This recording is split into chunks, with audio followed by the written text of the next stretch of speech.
United Armenia, also known as Greater Armenia. Great Armenia is an Armenian ethno-nationalist irredentist concept referring to areas within the traditional Armenian homeland, the Armenian Highland, which are, currently or have historically been mostly populated by Armenians. The idea of what Armenians see as unification of the historical lands was prevalent throughout the 20th century and has been advocated by individuals, various organizations and institutions, including the nationalist parties Armenian Revolutionary Federation and Heritage, the ASALA and others. The ARF idea of United Armenia incorporates claims to Western Armenia, Nagorno-Karabakh, the landlocked exclave Nakhichevan of Azerbaijan and the Javakheti region of Georgia. Nagorno-Karabakh and Javakhk are overwhelmingly inhabited by Armenians. Western Armenia and Nakhichevan had significant Armenian populations in the early 20th century, but no longer do. The Armenian population of eastern Turkey was almost completely exterminated during the genocide of 1915, when the millennia-long Armenian presence in the area largely ended and Armenian cultural heritage was mainly destroyed by the Turkish government. In 1919, the ARF-dominated government of the First Republic of Armenia declared the formal unification of Armenian lands. The ARF bases its claims to Turkey on the 1920 Treaty of Sevres, which was effectively negated by subsequent historical events.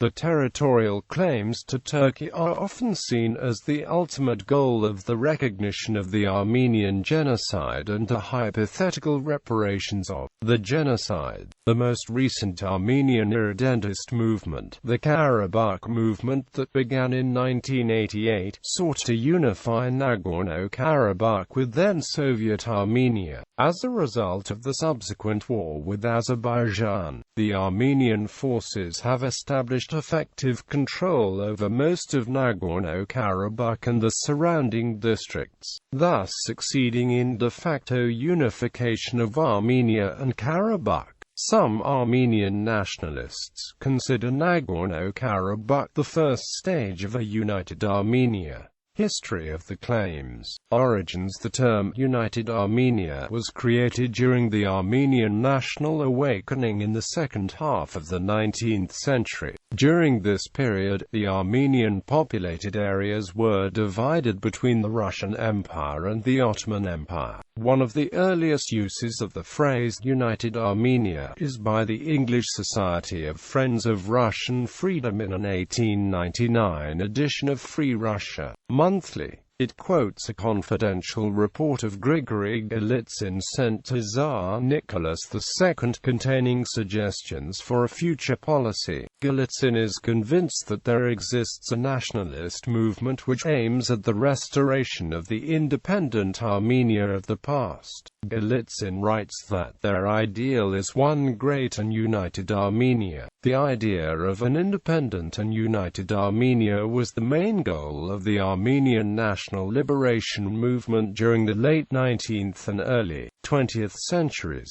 By the 1890s, a low-intensity armed conflict developed between the three major Armenian parties, the Armenian Revolutionary Federation, HNCHAK and Armenikon, and the Ottoman government. Calls from the great powers for reforms in the Armenian provinces and Armenian aspirations of independence resulted in the Hamidian massacres between 1894 and 1896, during which up to 300,000 Armenian civilians were slaughtered by the order of Sultan Abdul Hamid II, after whom the massacres were named. After the 1908 Young Turk Revolution, some Armenians felt that the situation would improve. However, a year later the Adana massacre took place and Turkish-Armenian relations deteriorated further. After the Balkan Wars of 1912–1913, the Ottoman government was pushed to accept the reforms in the Armenian provinces in early 1914. World War I and the Armenian Genocide. The Armenians of Eastern Ottoman Empire were exterminated by the Ottoman government in 1915 and the following years. An estimated 1.5 million Armenians were killed, while the survivors found refuge in other countries. These events, which are known as the Armenian Genocide, are officially denied by the Turkish state, which claims the killings were a result of a civil war. The Ottoman government successfully ended the over 2,000-year Armenian presence in Western Armenia. By 1916, most of Western Armenia was occupied by the Russian Empire as part of the Caucasian Campaign of World War I. In parts of the occupied areas, especially around Van, an Armenian autonomy was briefly set up. The Russian army left the region due to the revolution of 1917. The Ottoman Empire quickly regained the territories from the small number of irregular Armenian units. In the Caucasus, the Special Transcaucasian Committee was set up after the February Revolution. The Bolsheviks took power in Russia through the October Revolution and soon signed the armistice of Erzincan to stop the combat in Turkish Armenia. Russian forces abandoned the positions and left the area under weak Armenian control. The Bolsheviks set up the Transcaucasian Commissariat in the Caucasus. The Treaty of Brest-Litovsk was signed on 3 March 1918 and the Ottoman army started to regain the lost territories, taking over Kars by 25 April. Russia signed the Treaty of Brest-Litovsk with the Ottoman Empire and by April 1918 the Transcaucasian Federation proclaimed its independence from Russia. This fragile federation of Armenia, Georgia and Azerbaijan collapsed when the Turks invaded the Caucasus region. The Armenian units defeated the Turks at the Battle of Sadarabad, just 40 kilometers away from Armenia's future capital Yerevan, preventing the complete destruction of the Armenian nation. A 1918 book by American scholars Lothrop Stoddard and Glenn Frank, titled Stakes of the War, listed 8 solutions to the Armenian question as proposed by different parties. The second proposal, titled United Armenia, is described as follows: a union of territories of Turkish, Russian, and Persian Armenia would result in enough area to constitute an independent state, but in no considerable section of this area would the Armenians form a clear majority of the population. To be sure, the Armenians would be the most intelligent and progressive element, but the numbers and the vitality has been greatly reduced by the long series of persecutions and massacres, and there has been such extensive destruction of property in these territories, that the potential force has been reduced is to form a serious bar to the gaining the ascendancy over the more numerous racial elements in the territory. First Republic of Armenia, 1918–20. The Armenian National Council declared the independence of the Armenian provinces on 28 May 1918. It was recognized by the Ottoman Empire by the Treaty of Batum on 4 June 1918. After its defeat in World War I, the Ottoman Empire and the Allies signed the Armistice of Mudros, by which the Turkish troops left the Caucasus, and by 1919 the Republic of Armenia established control over the former Kars Oblast, the city of Igdir and its surrounding territory, including Mount Ararat. On 28 May 1919, on the first anniversary of the Republic of Armenia, the government of the newly founded country symbolically declared the union of Eastern and Western Armenia, the latter of which was still under the full control of the Turks. Alexander Khatyzian, the Armenian Prime Minister, read the declaration. Treaty of Sevres. Almost 2 years after the Republic of Armenia was established, on the 23rd of April 1920, the United States officially recognized it. Its frontiers were to be determined later. On the 26th of April 1920, the Supreme Council of the principal Allied and associated powers in Paris requested that the United States accept the mandate over Armenia and to make an arbitral decision to determine the boundaries of Armenia with Turkey. President Woodrow Wilson agreed to act as arbitrator and draw a mutually acceptable border between the two nations. In July 1920, the U.S. State Department founded the Committee upon the Arbitration of the Boundary between Turkey and Armenia, headed by William Westermann. The Treaty of Sevres was signed on 10 August 1920. On 28 September 1920, the committee submitted a report that defined the border between Armenia and Turkey. It guaranteed access to the Mediterranean Sea for Armenia via Trebizond and proclaimed Turkey's border region's demilitarization frontier line, a territory of 40,000 square miles or 103,599 square kilometers, formerly part of the Ottoman Empire, was given to Armenia. Based on the calculations the committee made, the ethnic structure of the 3,570,000 population would have been 49% Muslims, 40% Armenians, 5% Lazars, 4% Greeks, and 1% others. It was expected that in the case Armenian refugees return, they would make up to 50% of the population. 2 months after the committee submitted the report to the State Department, President Woodrow Wilson received it on 12 November 1920.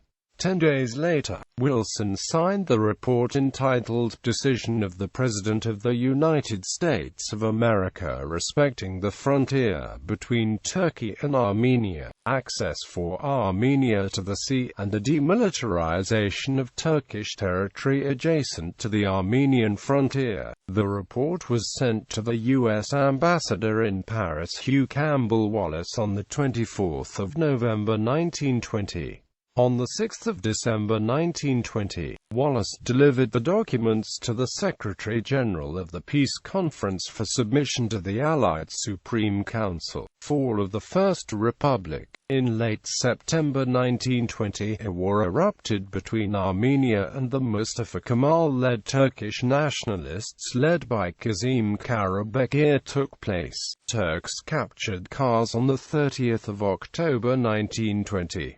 With the Turkish army in Alexandropol, the Bolsheviks invaded the country from the northeast, and on 29 November 1920, they proclaimed Armenia a Soviet state. On 2 December 1920, Armenia became a Soviet state according to a joint proclamation of Armenia's Defense Minister Dro and Soviet Representative Boris Legrin in Yerevan. Armenia was forced to sign the Treaty of Alexandropol with the government of the Grand National Assembly on the night of 2–3 December 1920.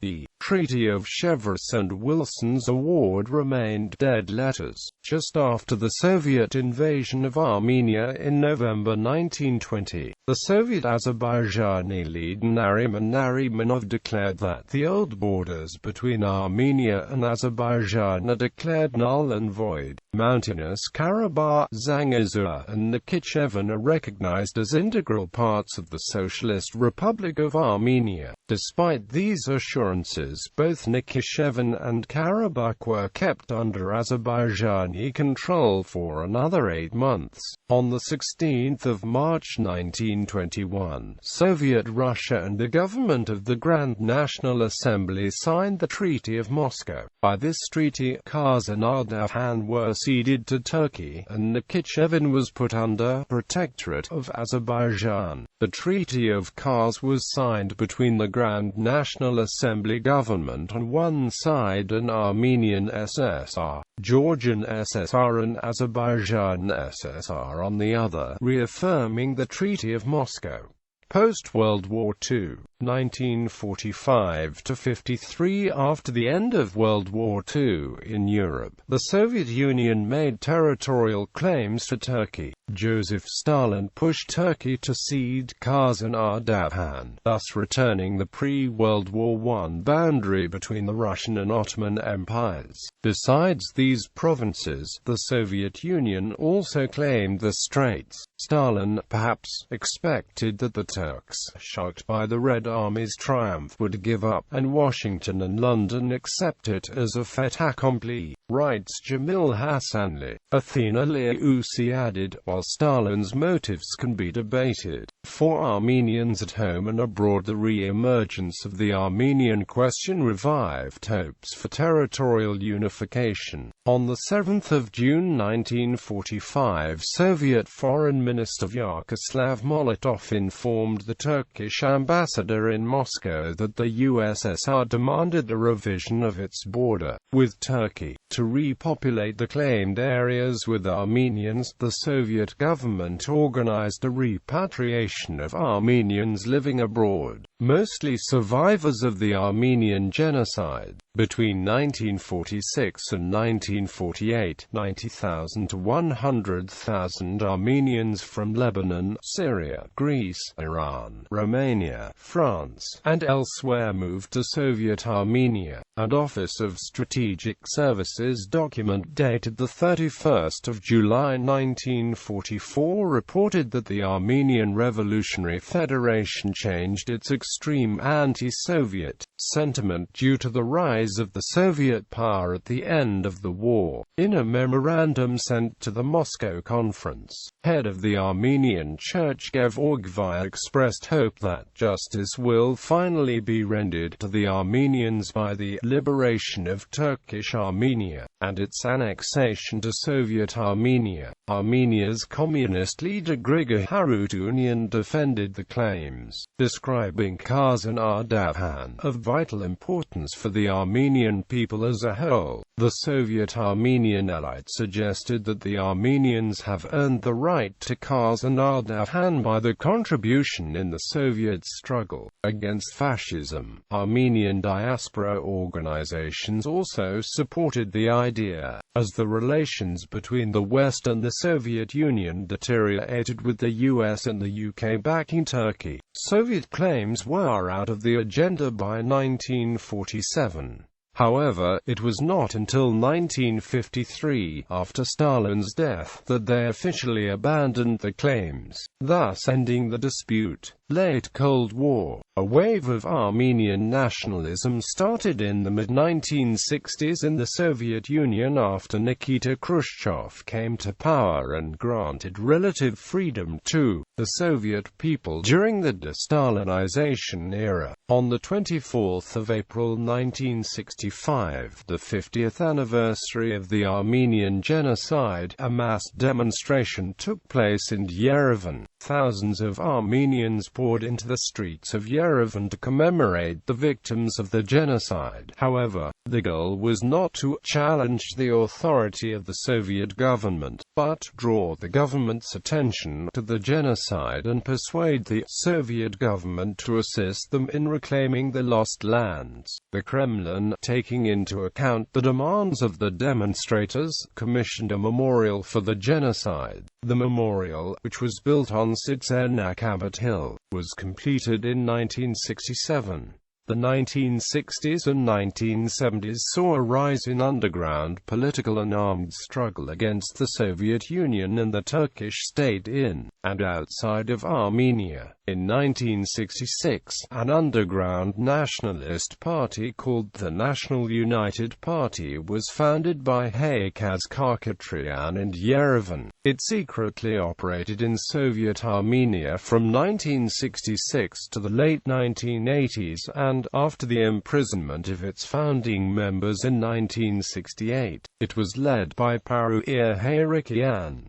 It advocated for the creation of United Armenia through self-determination. Most of its members were arrested and the party was banned, though the NUP was blamed for the 1977 Moscow bombings. Historian J. Bergman states, who actually caused the explosion has never been determined conclusively. According to Gerard Libredian, by the 1970s, the recognition of the genocide became a very important objective of the Armenian cause, and diaspora political parties linked the recognition of the genocide and the dream of a Greater Armenia, because Turkey's recognition of the genocide would constitute the legal basis for the Armenian claims on Western Armenia. For the mid-1970s to the late 1980s, several Armenian militant groups operated in the Middle East and Western Europe. Most notably, the Armenian Secret Army for the Liberation of Armenia carried out armed attacks on Turkish diplomatic missions around the world. Two ARF-affiliated groups, the Justice Commandos of the Armenian Genocide and the Armenian Revolutionary Army, also carried out similar attacks, mainly in Western Europe. David C. Rapoport argues that these organizations were inspired by Korkan Yanagian, a 77-year-old Armenian genocide survivor, who assassinated two Turkish consular officials in California in 1973 as an act of revenge against Turkey. The ASALA was the largest of the three and was mostly composed of Lebanese Armenian young adults, who claimed revenge for the Armenian genocide, which the Turkish state denies. The concept of United Armenia was one of the ultimate goals of ASALA. On 18 June 1987, the European Parliament, with the initiative of the Greek MPs, formally recognized the Armenian genocide. William Dalrymple and Olivier Roy claimed that Armenian genocide became internationalized as a result of the activities of the Armenian militant groups in the Western European countries.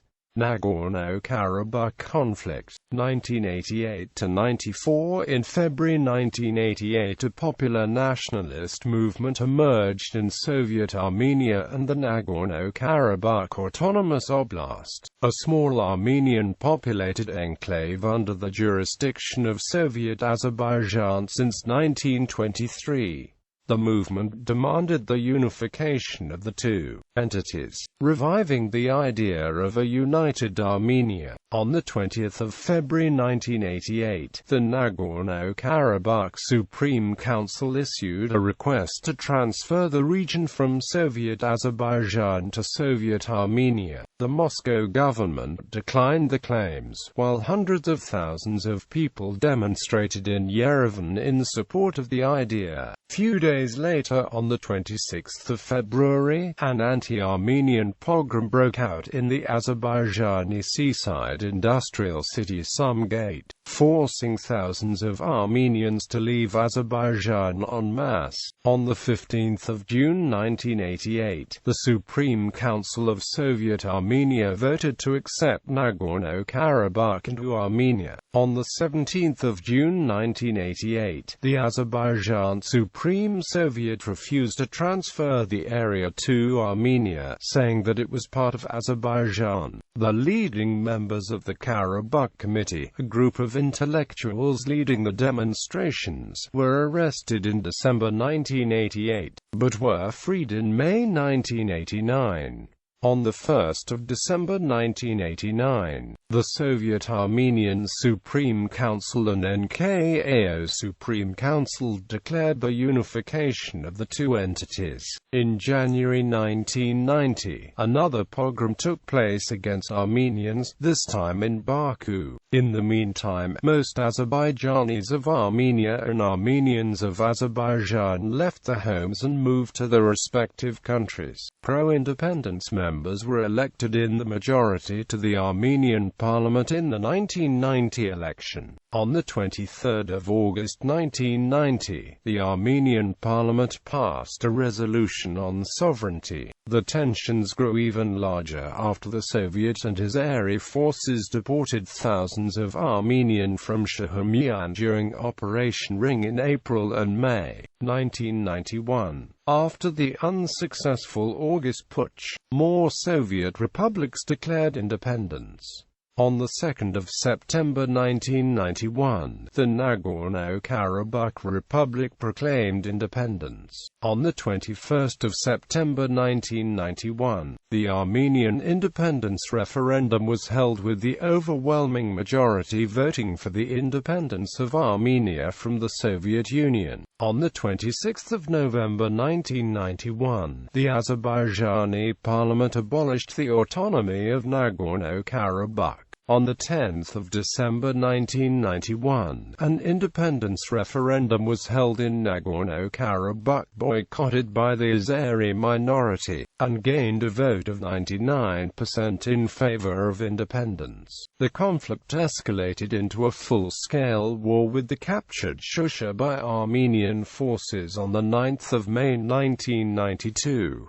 By 1993, the Armenian forces took control over not only the originally disputed Nagorno-Karabakh, but also several districts surrounding the region. A ceasefire agreement was eventually signed on 5 May 1994 in Bishkek, Kyrgyzstan. According to Thomas Deval, three factors contributed to the victory of the Armenian side: Azerbaijan's political and military chaos, greater Russian support for the Armenians, and the Armenians' superior fighting skills. Since the 1994 ceasefire, the Armenian Nagorno-Karabakh Republic has de facto control of the territories taken over in the war. Current claimants: Armenian Revolutionary Federation. Since its foundation in 1890, the left-wing nationalist Armenian Revolutionary Federation has been known as the main advocate for United Armenia, having affiliated organizations throughout the Armenian communities abroad. The ARF is regarded as one of the most influential Armenian institutions in the world, especially in the diaspora. According to researcher Aris Harutyunyan, the party has made it abundantly clear that historical justice will be achieved once ethnic Armenians repatriate to United Armenia, which in addition to its existing political boundaries would include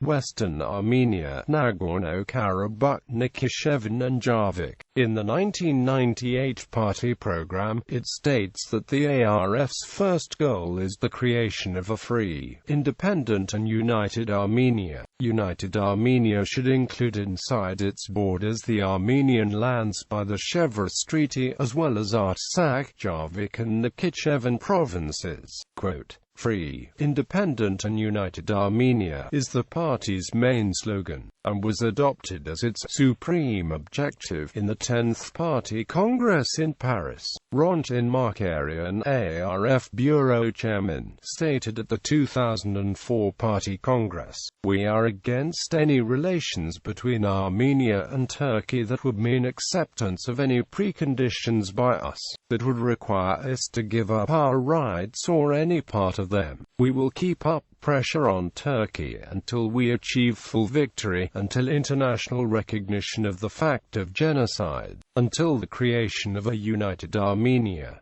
Heritage Party Although the platform of the National Liberal Heritage Party makes no explicit reference to territorial claims, its leader and some its members have expressed the support for them. Heritage supports the formal recognition of the Nagorno-Karabakh Republic by Armenia and has introduced bills for the recognition of the NKR to the Armenian National Assembly in 2007, 2010, and 2012. Although all three attempts were voted down by the ruling Republican Party, its leader, Rafi Hovhannisyan, has hinted at Western Armenia, Javakheti and Nakhichevan with vague formulations. For instance, during a 2013 speech about his future plans, Hovhannisyan stated that only with government belonging to the people will we have awareness of our national interest, with Artsakh, Javakheti,